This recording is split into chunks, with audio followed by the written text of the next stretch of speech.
సంక్రాంతి పండుగ వస్తుంది కదండి. ఒక పతంగ నుంచి, ఒక కైట్ నుంచి ఒక విషయాన్ని నేర్చుకుందామా?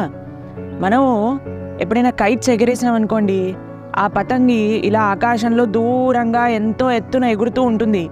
సరే ఇంకా పైకి వెళ్తుంది అని ఆ పతంగ పట్టుకున్న దారాన్ని కానీ మనం కట్ చేసామనుకోండి, ఏమవుతుంది? పైకి వెళ్తుంది, కానీ కొద్ది క్షణాలలో కిందికొచ్చి నేలపైన పడిపోతుంది.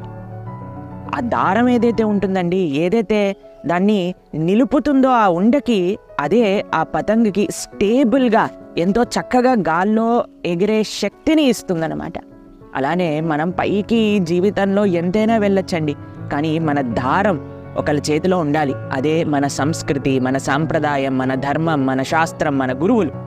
వాళ్ళ చేతిలో మన దారం ఉంటే అండి, ఆ సంస్కృతిలో మన దారం ఉంటే అండి, మనం ఎంత పైకి వెళ్ళినా సరే చక్కగా ఉండగలుగుతాం. మీ అందరికీ సంక్రాంతి శుభాకాంక్షలు. హరే కృష్ణ.